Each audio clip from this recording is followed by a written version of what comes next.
Hello guys, मैं हूं प्रवीण और एक बार फिर से आपका वेलकम करता हूं एग्जाम मैथ्स पर। तो कैसे हैं आप सभी? आई होप आप सभी अच्छे होंगे, स्वस्थ होंगे और आपकी प्रिपरेशन वो तो हमेशा ही जबरदस्त चलती है। तो फिर चलिए आज के काम की हम शुरुआत करते हैं। लास्ट सेशन में मैंने आपको ये बात बताई है, जब दो चीजों की मल्टीप्लाई फिक्स हो जाए तो वहां पर कैसे कैसे सवाल बन सकते हैं और उनको सोल्व करने के लिए आप क्या अप्रोच रखेंगे। आज जो मैं सवाल ले रहा हूं वो सिंगल है, आप लोगों की तरह, है ना। तो फिर देखिए, एक छोटा सा सवाल लिया मैंने। ये सवाल आपसे एसएससी ने एक बार जाना है, एक बार आपके पेपर में ये आया है। सवाल इतना सा है, एक टीम ने पहले साल 40 मैच खेले और 40% ही उसने जीते। अब अगले साल उसने लगातार मैच जीते भाई, बीच में हारी नहीं वो टीम, है ना। तो अब जीत का प्रतिशत 80 हो गया, 80 हो गया। तो उसने लगातार कितने मैच जीते थे उस दूसरे साल में, ये बात आपको बतानी है ना।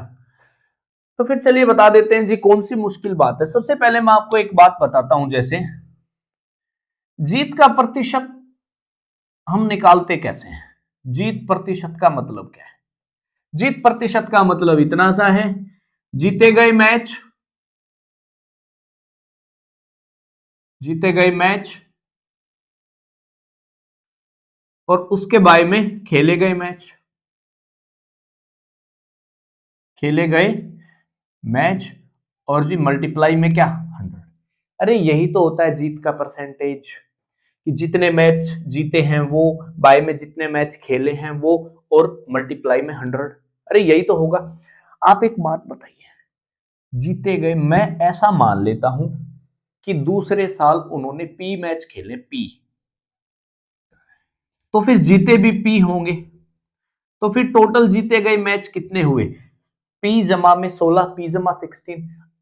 अब मैंने पी जमा, अरे ये 16, ये 40 का 40% जीता है 16, और जितने दूसरे साल मैच खेले उतने ही जीते हैं, तो अब जीते भी कितने होंगे? पी।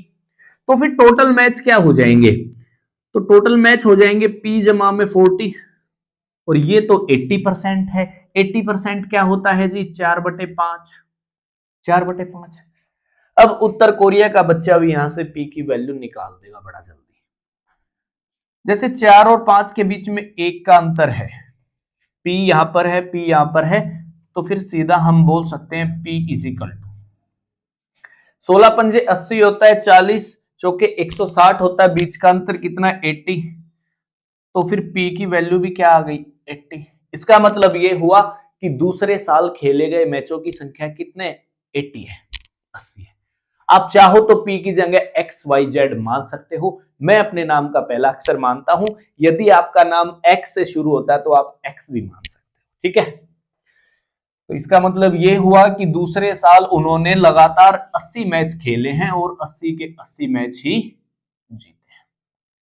जान पाएंगे? तो फिर आगे बढ़े, तो हम आगे बढ़ते हैं, चलिए ठीक है। एक छोटा सा सवाल और भी मैं ले रहा हूं ताकि मैं आपको और भी बातें बता पाऊं। जैसे इसको हम मिटा देते हैं, आप चाहो तो ऑप्शन से भी ये सवाल हो जाते, ठीक है। आप चाहते तो ऑप्शन से भी ये सवाल हो जाते हैं।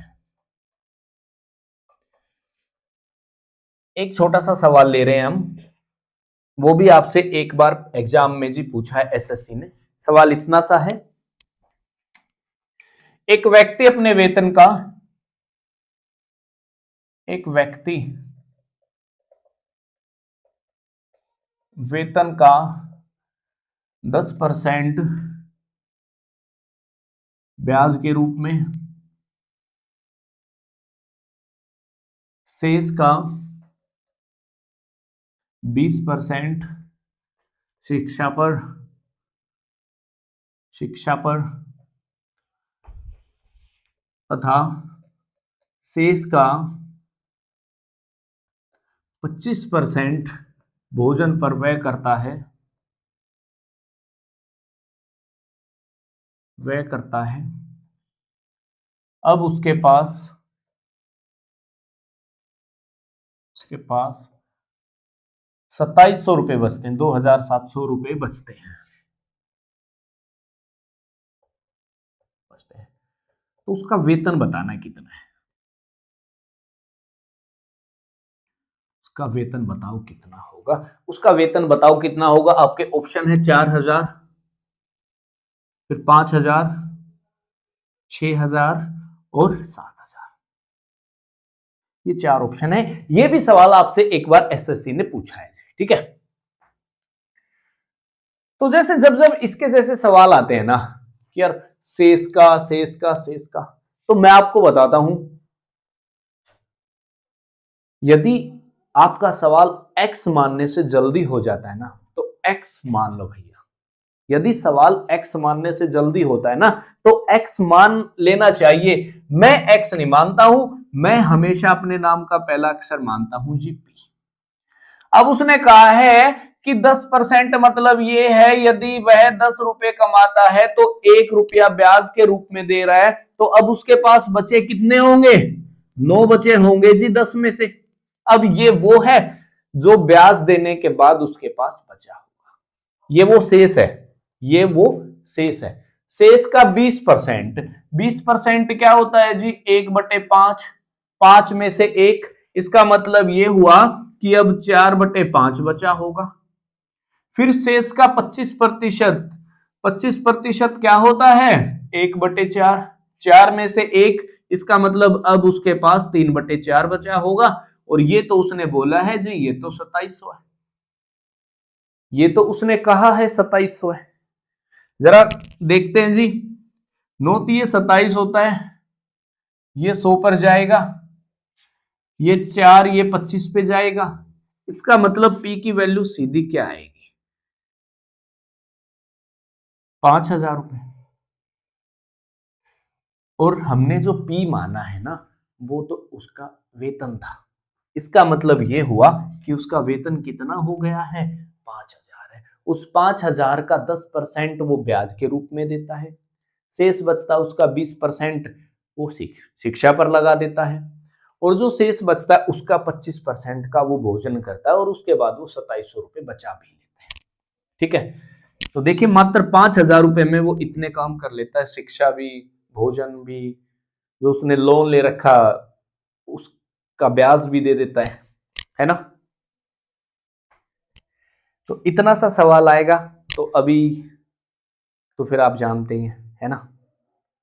तो आगे बढ़े, तो हम आगे बढ़ते हैं जी, लेते हैं एक और छोटा सा सवाल, आप जल्दी से कॉपी कर लीजिए। चलिए, तो अभी इसको हम मिटा देते हैं और एक और खूबसूरत सा सवाल लेते हैं जी, बिल्कुल आप लोगों के जैसा, जैसे आप लोग हो ना, तो आप लोगों के जैसा ही एक खूबसूरत सा सवाल लेंगे, बिल्कुल बहुत प्यारा सा। ठीक है, सवाल इतना है, एक गांव की जनसंख्या 5,000 है, एक गांव की जनसंख्या 5,000 है, एक छोटा सा गांव है जी, गांव की जनसंख्या 5,000 है, जनसंख्या 5,000 है। अगर पुरुषों का 10% तथा महिलाओं का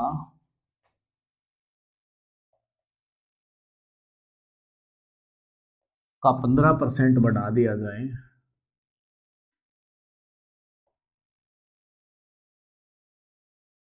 जाए तो अब जनसंख्या 5600 हो जाती है।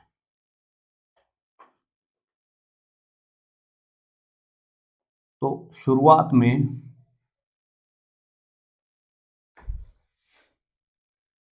गांव में कितने पुरुष थे? कितने पुरुष थे? कितने पुरुष थे?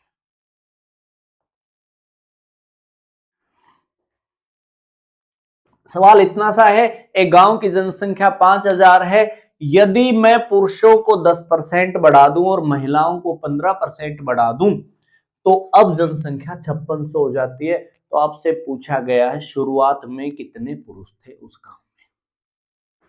तो देखिए मैं आपको बताता हूं, जब जब इसके जैसा सवाल आए ना, बहुत ज्यादा सिंपल सवाल है।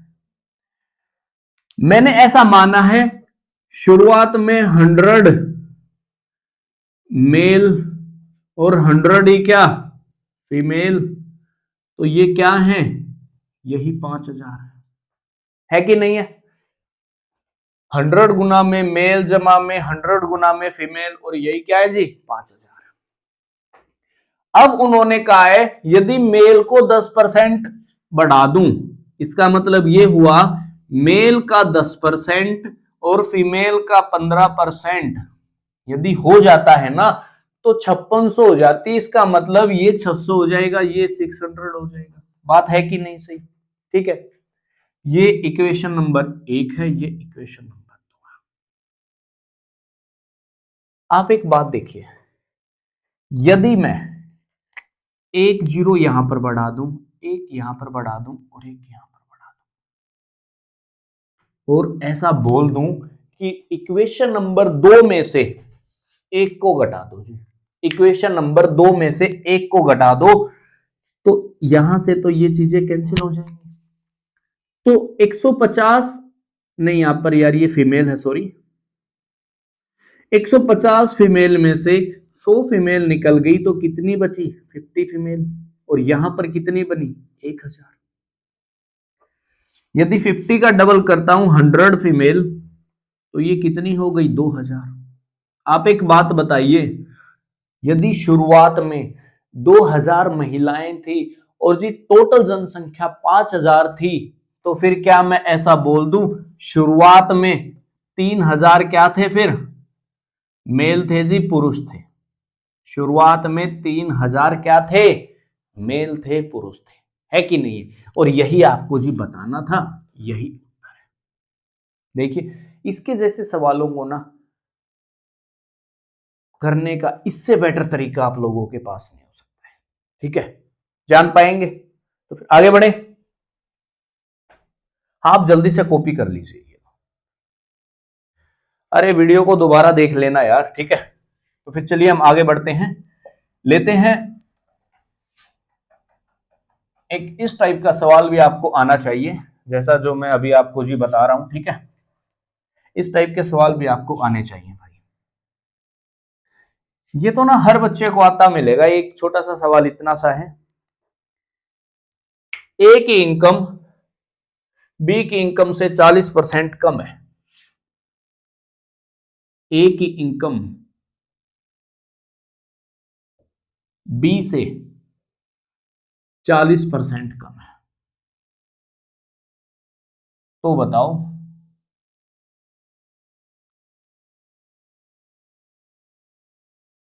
तो बताओ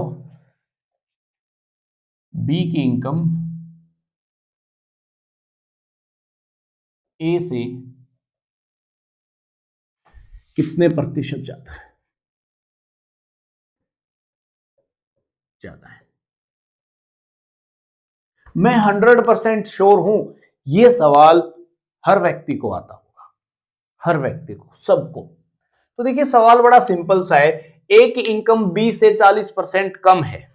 ए की इनकम बी से 40% कम है, बी से है, यदि बी 100 है तो फिर ए कितना हो जाएगा 60 हो जाएगा, है कि नहीं? अरे बी से है, यदि बी 100 है तो 100 का 40% 40 हो जाएगा, तो ए की इनकम कितनी 60 हो जाएगी। अब उसने पूछा है बी की इनकम ए से कितने प्रतिशत ज्यादा है। आप एक बात बताइए, मैं बहुत पहले आपको ये बात बता चुका हूं, इनके बीच का अंतर कितना है जी 40 है। अब जिससे पूछा जाता है ना, जिससे आ जाए उसकी वैल्यू हमेशा नीचे आएगी। यदि प्रतिशत बनाना है तो गुना में 100 आ जाएगा, 0 से 0। जरा देख लेते हैं, काट देते हैं जी।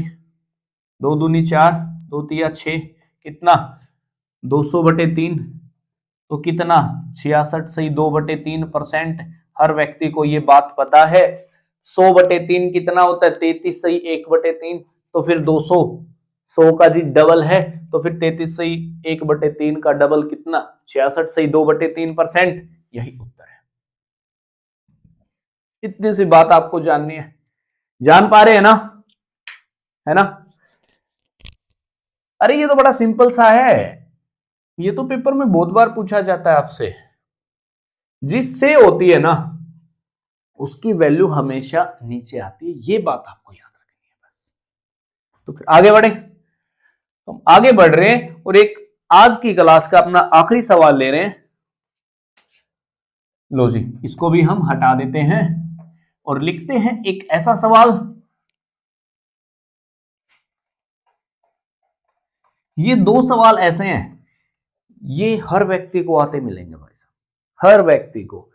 सवाल इतना सा है कि चीनी की कीमत में 35% की वृद्धि हो जाती है, जिसके कारण एक गृहिणी जो है वो अपनी खपत में जी कमी करने की सोचती है और वो चाहती है कि उसका खर्च केवल 8% बढ़े, 8%। तो बताओ उसे अपनी खपत में कितने प्रतिशत की कमी करनी चाहिए कि उसका खर्च केवल 8% बढ़े। तो सबसे पहले तो आप यार यही बात जान लीजिए, खर्च क्या होता है। खर्च होता है जी मूल्य गुना में खपत। ये बात मैंने आपको बहुत बार बताई है। खर्च क्या होता है, मूल्य गुना में खपत, है ना। आप एक बात बताइए जी, उसने कहा है कि उसकी जो कीमत है ना उसमें 35% की वृद्धि हो रही है। कीमत 100 से 135 हो रही है, 135 हो रही है मतलब कितना, यदि मैं 5 से काटता हूं तो 20 से कितनी हो रही है जी, 27। उसकी जो कीमत है ना उसकी मूल्य जो है वो 20 से क्या हो रहा है, 27 हो रहा है। मैं ऐसा मानता हूं यहां पर ये पहले है और ये फिर बाद वाला है, ठीक है। उसका खर्च 8% बढ़ रहा है, मतलब खर्च 100 से कितना हो रहा है, 108 हो रहा है, 100 से 108 हो रहा है। आप एक बात देखिए यार, दो चीजों की गुना 100 है, तो क्या मैं ऐसा बोल दूं यहां पर ये जो खपत है, ये जो यूजेज है, ठीक है, यहां पर आएगा 5 और यहां पर आएगा 4, है कि नहीं। अरे तो ही यहां पर 108 बनेगा, तो यहां पर 100 बनेगा। आप एक बात देखिए यार, खपत 5 से 4 हो रही है, 5 से 4 हो रही है, एक घट रही है, एक क्या हो रही है जी, माइनस हो रही है। इसका मतलब ये हुआ एक खपत कम हो रही है 5 पर और 1/5 होता क्या है, 20%। क्या मैं ऐसा बोल दूं कि अब उसे अपनी खपत में 20% की कमी करेंगी ना, यदि वो गृहिणी 20% की कमी करेगी तो ही उसका खर्च 8% बढ़ेगा, है ना।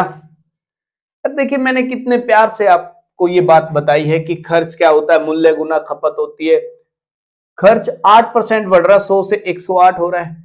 जो मूल्य है वो 35% बढ़ रहा है, मूल्य 100 से 135 हो रहा है, मतलब 20 से 27 हो रहा है। मैंने 20 लिखा, 27 लिखा। अब दो चीजों की गुना 100 है तो यहां पर फिर डेफिनेटली 5 आएगा। दो चीजों की गुना 108 है तो फिर यहां पर डेफिनेटली 4 आएगा। उसकी खपत 5 से 4 हो रही है, एक घट रही है, एक घट रही है 5 पे, 1/5 20%, मतलब उसे अपनी खपत में 20% की कमी करनी पड़ेगी तो ही उसका खर्च केवल 8% बढ़ेगा। अच्छा लग रहा है ना ये बातें जान के। तो फिर चलिए अपनी अगली वीडियो में मिलते हैं, जब तक आप इस वीडियो को एंजॉय करिए और अपना भी ख्याल रखिए। Bye bye.